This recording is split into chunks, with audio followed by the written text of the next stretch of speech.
Hello नमस्कार प्यारे विद्यार्थियों। स्वागत है आप सभी का उगते किरण की नमन करते हुए आप सभी का सुबह की इस भोर में तहे दिल से स्वागत है। सभी को गुड मॉर्निंग। कैसे हो आप सभी? बिल्कुल बेस्ट होंगे और शानदार आप लोगों की पढ़ाई चल रही होगी, क्योंकि शिक्षण वीडियो में से आपको टारगेट करने वाली यहाँ पर शिक्षण वीडियो लेके आया हूँ, जहाँ से लगभग 4 या 5 क्वेश्चन आपको हूबहू देखने वाले हैं।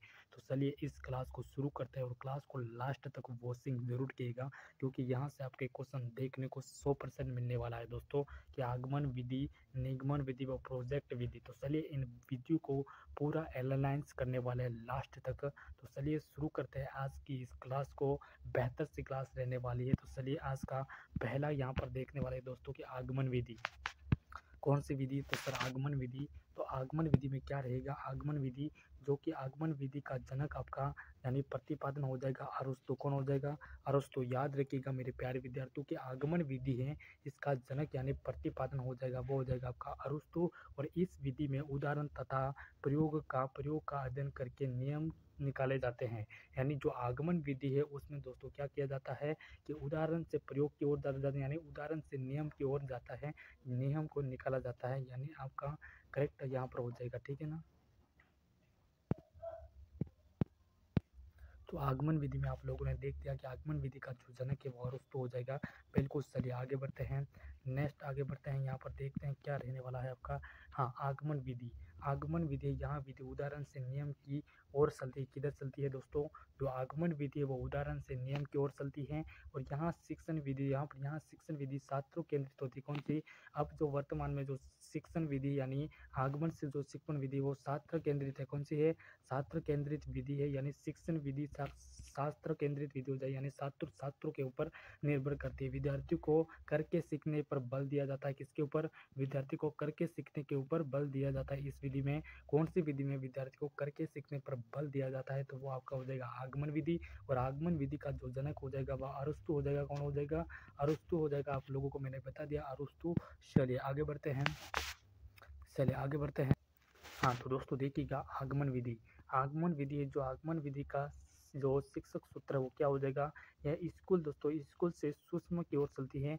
यानी स्कूल से सूक्ष्म की ओर चलती है, ज्ञात से अज्ञात की ओर चलने वाली है, मूर्त से अमूर्त की ओर चलती है। यानी जो आगमन विधि है वो उदाहरण से नियम की ओर जाती है, यानी स्कूल से शुष्क की ओर जाती है, ज्ञान से अज्ञान की ओर जाती है, मूर्त से अमूर्त की ओर जाती है आगमन विधि। कौन सी विधि?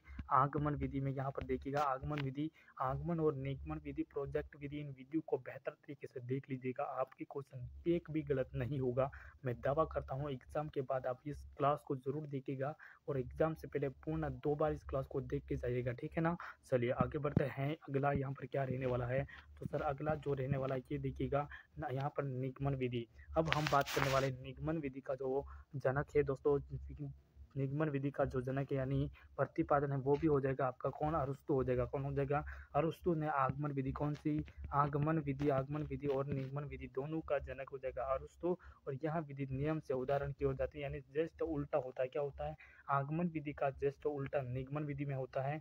जो आगमन विधि में उदाहरण से नियम की ओर चलता है, जबकि यहाँ पर निगमन विधि में नियम से उदाहरण की ओर चलती है। किधर से?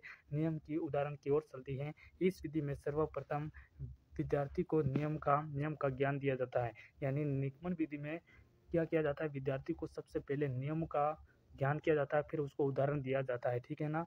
बिल्कुल। तो जस्ट उल्टा आपका आगमन विधि का निगमन विधि का जस्ट उल्टा हो जाएगा। आगमन विधि का जस्ट उल्टा निगमन विधि होने वाला है।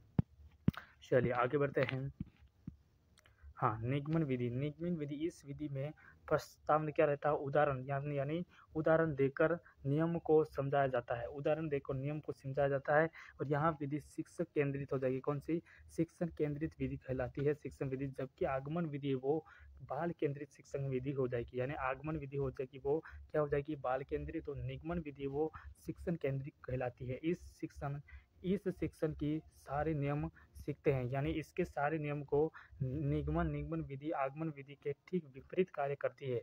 बिल्कुल देख लीजिएगा कि जो आगमन विधि है उसका ठीक विपरीत कौन सी नियम हो जाएगा? निगमन विधि। यानी आगमन विधि का ठीक विपरीत जो कार्य करती है वो निगमन विधि हो जाएगी। चलिए बिल्कुल ये बात आपको समझ में आ गई। आई होप मैंने सही से आपसे समझा दिया है। आगमन विधि का जो जनक है वो अरस्तु हो जाएगा।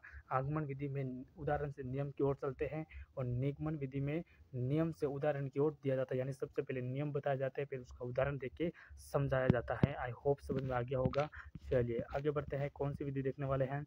हाँ, निगमन विधि। निगमन विधि में निगमन विधि शिक्षण सूत्र क्या रहेगा, यानी निगमन विधि के जो सूत्र है वो देखिएगा, सूक्ष्म से स्थल की ओर चलता है, यानी सूक्ष्म से स्थल की ओर चलता है, अज्ञात से ज्ञात की ओर बढ़ता है, नियम से उदाहरण की ओर, मूर्त से अमूर्त की ओर, यानी इसका जस्ट उल्टा, यानी आगमन विधि दोस्तों, किसका आगमन विधि का जस्ट विपरीत, कौन सा विपरीत चलती है, कौन सी चलती है, निगमन विधि चलती है, इस बात को याद रखिएगा, ठीक है ना।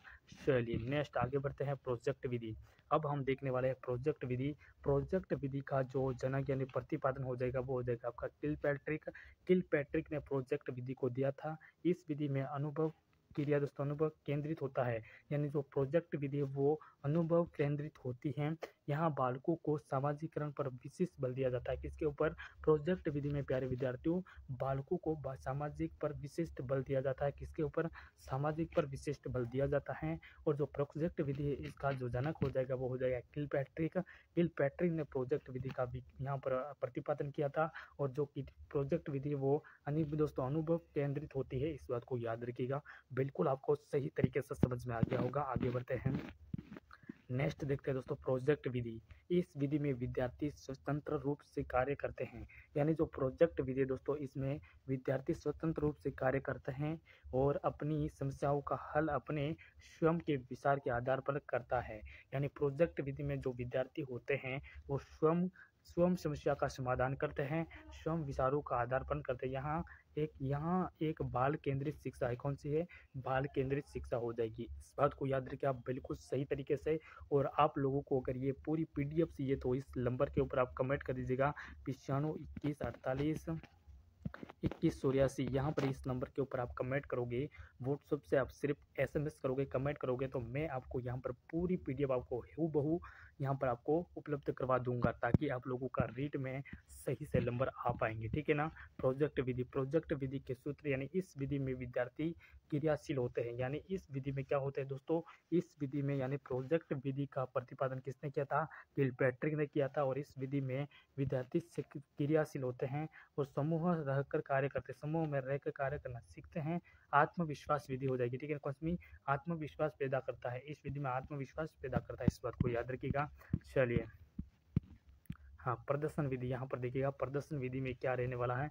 तो सर जो प्रदर्शन विधि है इस विधि में बालकों को बिना व्याकरण के नियमों का ज्ञान करवाया भाषा सिखाया जाता है, बिना व्याकरण के नियमों का ज्ञान करवाया और भाषा सिखाया जाता है। इस विधि में जो बालक मातृभाषा होती है, बालकों की मातृभाषा होती है, कौन सी विधि, प्रदर्शन विधि में बालकों की मातृभाषा होती है। इस विधि में मध्यस्थ बनाए जाते हैं जिससे भाषा सिखाई जाती है, कौन सी विधि में, प्रदर्शन विधि में। प्रदर्शन विधि में बिना व्याकरण के नियमों का ज्ञान करवाया और भाषा को सिखाया जाता है और मातृभाषा में बच्चों को ज्ञान दिया जाता है। चलिए प्रदर्शन विधि, इस विधि में वार्तालाप के माध्यम से अधिक सीखने पर बल दिया जाता है। यानी जो प्रदर्शन विधि है, यानी भाषा सीखने के लिए प्रदर्शन विधि का बेस्ट उपाय होता है, जिसमें वार्तालाप किया जाता है सबसे ज़्यादा, जिससे सीखने पर बल दिया जाता है। प्राथमिक कक्षाओं में तो यहाँ विधि अत्यंत उपयोगी है, कौन सी कक्षाओं में, प्राथमिक कक्षाओं में प्रदर्शन विधि अत्यंत उपयोगी हो जाएगी, इस बात को याद रखिएगा। चलिए नेक्स्ट आगे बढ़ते हैं, अगली विधि है आपकी विश्लेषण विधि यानी विश्लेषण विधि के जनक हो जाएंगे कि हेनरी आर्मस्ट्रांग, ठीक है ना। यहाँ पर हो जाएगा कौन सी, हेनरी दोस्तों, हेनरी आर्मस्ट्रांग आपका विश्लेषण विधि का जनक हो जाएगा। और इस विधि में समस्याओं को छोटे छोटे भागों में बांटकर अध्ययन या समीक्षा करवाई जाती है, कौन सी विधि में, विश्लेषण विधि में छोटे छोटे भागों में तोड़कर अध्ययन करवाया जाता है। चलिए बिल्कुल सही, इसका प्रतिपादन किसने किया था ये मैंने आपको बता दिया है, ध्यान से देख लीजिएगा, ठीक है ना। बिल्कुल समझ में आ गया होगा आई होप। विश्लेषण विधि के जनक प्रतिपादन आपका हेनरी आर्मस्ट्रांग हो जाएगा, ट्रांगल, बिल्कुल आर्मस्ट्रांग आपके कौन से हो जाएंगे इस विश्लेषण विधि के जनक। विश्लेषण विधि करने के बाद विश्लेषण कार्य होता है। इस विधि की किसी समस्याओं का गतिशील छोटे छोटे भागों में समस्याओं को हल किया जाता है, यानी छोटे छोटे भागों में उसको भागों को जोड़ते हुए समस्याओं का हल किया जाता है कौन सी विश्लेषण विधि में। यहाँ पर आपको समझ में आ गया होगा, बिल्कुल समझ में आ गया, बिल्कुल। I hope. आगे बढ़ते हैं। नेक्स्ट विधि आपकी देखिएगा दोस्तों, अनुकरण विधि। अनुकरण विधि है प्यारे विद्यार्थी, जो इस विधि में बालक अनुकरण करके सीखता है। कौन सी विधि में? यहाँ पर दोस्तों आपका अनुकरण विधि में बालक क्या करता है? अनुकरण करके सीखता है। इस विधि में अनुकरण विधि कहलाती है। यहाँ विधि क्या कहलाती है दोस्तों? अनुकरण विधि कहलाती है। अनुकरण जो विधि है वो आपकी अनुकरण करके सीखते हैं, करके सिखाई जाती है। अनुकरण विधि बालक शिक्षक का अनुकरण यानी नकल किया जाता है। करके सीखना, पढ़ना और नवीन रचना करना सीखना है। क्या सीखना है? नवीन रचना करना सीखना हो जाएगा अनुकरण विधि। अनुकरण विधि करके सीखी जाती है। करके सीखना विधि कौन सी हो जाएगी? अनुकरण विधि। इस बात को याद रखिएगा, बिल्कुल बेहतर होने वाला है आपके 7 नंबर अनुकरण विधि, ठीक है ना। बिल्कुल आपके आज 10 यहाँ पर विधियों को मैं बेहतर तरीके से समझाने वाला हूँ। व्याख्या विधि। व्याख्या विधि किसी तथ्य या विषय की व्याख्या की जाती है। किसी तथ्य, जैसे किसी तथ्य या विषय की व्याख्या की जाती है व्याख्या विधि में। व्याख्या विधि को शिक्षक की सबसे प्राचीन विधि कहा जाता है। किसकी विधि कहा जाता है व्याख्या विधि को? व्याख्या विधि है वो दोस्तों शिक्षक की विधि हो जाएगी, एक टीचर की विधि हो जाएगी। जैसे आप भावी अध्यापक और भावी अध्यापिकाओं यानी टीचर की सबसे प्राचीन जो विधि हो जाएगी वो व्याख्या विधि हो जाएगी। व्याख्या विधि एक सबसे प्राचीन विधि है, बिल्कुल याद रखिएगा, ठीक है ना। नेक्स्ट आगे बढ़ते हैं। माइंटा दोस्तों, मौर्य माइंटेसरी विधि। मौर्य माइंटेसरी विधि यहाँ पर हो जाएगी। मौर्य माइंटेसरी इटली की एक शिक्षक तथा शिक्षा शास्त्री थी। कौन थी? इटली की एक शिक्षा शास्त्री थी जिसका नाम शिक्षा की मोंटेसरी पद्धति है। क्या नाम है? शिक्षा दोस्तों, शिक्षा की मोंटेसरी पद्धति इसका नाम हो जाएगा। और यहाँ पर कौन कहाँ की है? तो ये इटली की रहने वाली है, ठीक है ना। बिल्कुल। चलिए आगे बढ़ते हैं, इसके बारे में और देखते हैं दोस्तों। माइंटेसरी विधि।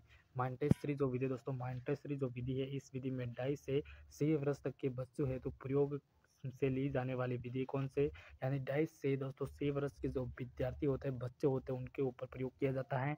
और इस विधि का प्रयोग मंदबुद्धि बालकों के लिए किया जाता है। कौन सी विधि में मंदबुद्धि बालकों के लिए प्रयोग किया जाता है? तो वो आपको माइंटेसरी विधि हो जाएगी। माइंटेसरी ऑप्शन नंबर यहाँ पर रहेगा। तो प्यारे विद्यार्थियों को, आप सभी विद्यार्थी एक बार मुझे कमेंट करके ज़रूर बताएंगे कि क्लास किसी लिए की दोस्तों जो आपकी शिक्षण विद्या है। यहाँ पर आपने 9 शिक्षण विधि को पढ़ा है, जो कि यहाँ से हूबहू आपको 3 या 4 क्वेश्चन देखने को मिलेंगे। रीड का जो हमने प्रतीक्षा ली है, जो इसी प्रकार पूरा करने वाले हैं एक एक करके। 2025 की जो रीड की प्रतीक्षा है वो हम सभी विद्यार्थी मिल के पूरा करेंगे। इस पर डंडा गाड़ने वाले हैं, महादेव की कसम, इस पर डंडा गाड़ने वाले हैं, चाहे कुछ भी हो गया। दोस्तों यहाँ पर हम 11 बजे क्लास लगने वाले हैं ईवीएस की। ईवीएस के बेहतर क्वेश्चन, राजस्थान क्लास संस्कृति के जितने टॉपिक में क्वेश्चन आए हुए हैं उन सारों क्वेश्चन को एक साथ सोल्व करवाने वाला हूं। तो बिल्कुल साथियों, टाइम वेस्ट नहीं करते हुए क्लास को समाप्त करते हैं। सभी इस क्लास को 2-2 बार जरूर देखिएगा, वॉचिंग करिएगा, ताकि आपका कितना नंबर सही होने वाला है ये पता चलेगा। जय हिंद, जय भारत, जय जवाहर।